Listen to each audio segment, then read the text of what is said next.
नमस्कार महाराष्ट्रातील तमाम संजय गांधी निराधार योजना तसेच श्रावणबाळ निराधार योजना व सर्व निराधार योजनांच्या सर्व लाभार्थ्यांचं आजच्या महत्त्वपूर्ण व्हिडिओमध्ये सहर्ष स्वागत आहे।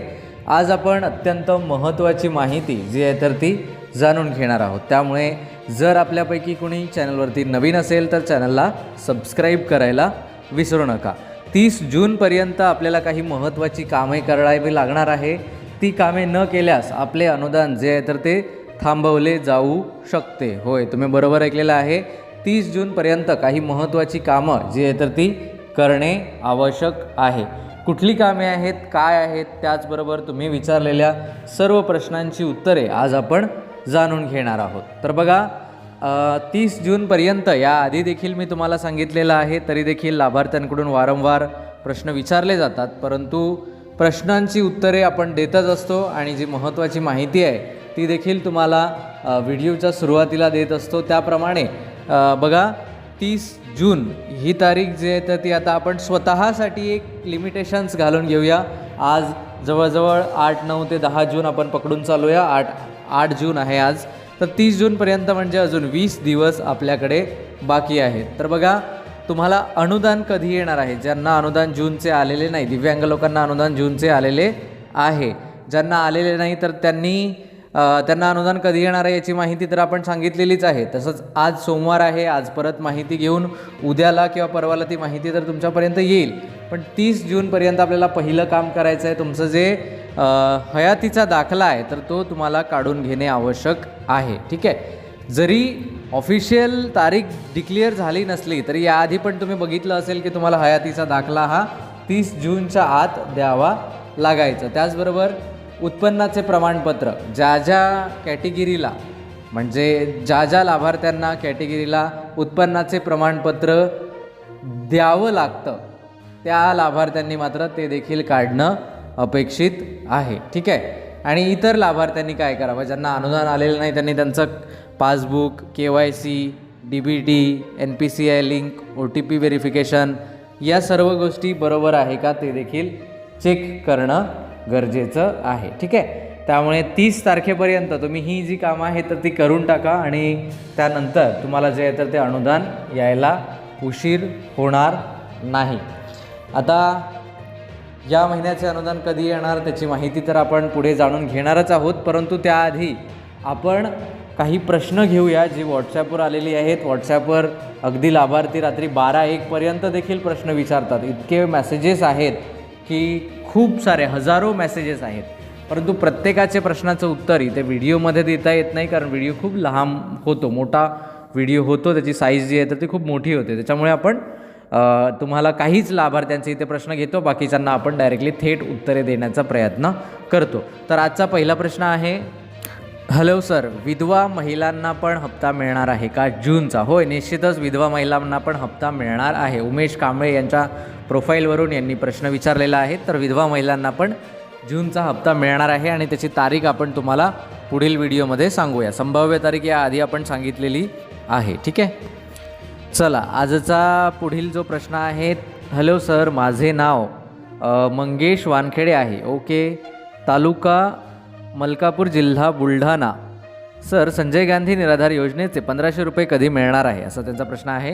तर मंगेशजी, संजय गांधीचे 1500 म्हणजे तुम्ही नॉर्मल संजय गांधीचा लाभ घेत आहात, तर तुम्हाला ते पैसे मिळणे अद्याप बाकी आहे। आणि तुम्ही मे महिन्याचे असा उल्लेख केलेला आहे, तर मेचे तर पैसे मिळाले आहे। ठीक आहे, आणि मला वाटतं तुमचा आधीचा मेसेज आहे, थोडासा तारीख आधीची दाखवत आहे इथे स्क्रीनवरती, तर मे महिन्याचे पैसे तर मिळाले आहे बऱ्याच लाभार्थ्यांना। ठीक आहे, याविषयीची माहिती देखील आपण दिलेली आहे। ठीक आहे, पुढील प्रश्न कैलास यांचा आहे। ते म्हणतात, सर, मी डिसेंबर 2025 पासून सर्व कागदपत्रांची पूर्तता केली आहे, तरी देखील मला रुपये 1500च खात्यामध्ये येतात, काय करावे?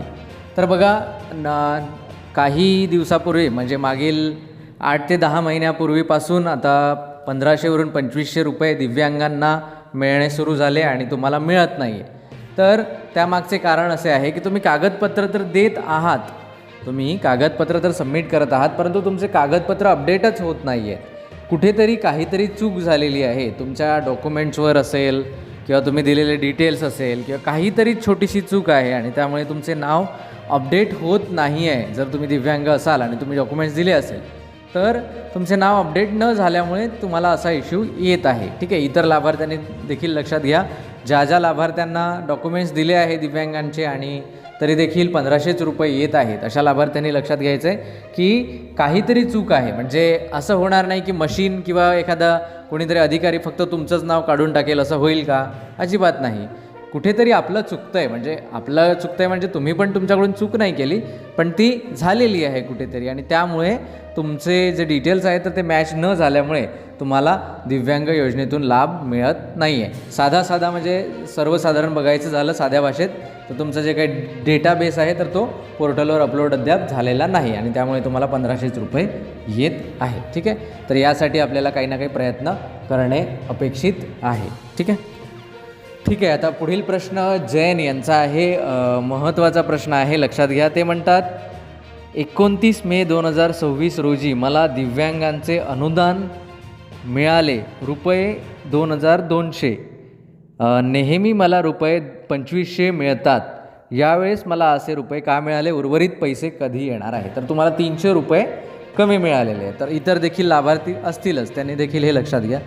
ज्या लाभार्थ्यांचा असा इश्यू आहे किंवा तुम्हाला का मिळाले, तर बघा तुम्हाला पैसे कधी मिळालेले आहेत तर 29 मेला, म्हणजे आता काही दिवसांपूर्वी पैसे मिळालेले आहेत.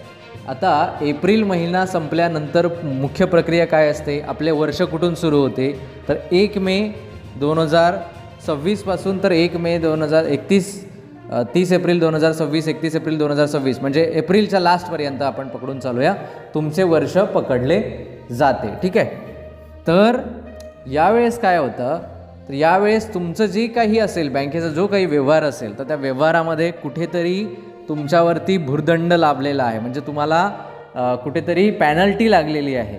त्या पॅनल्टीचे पैसे तुमचे कदाचित कट झाले असं एक सर्वसाधारण कारण असण्याची शक्यता आहे.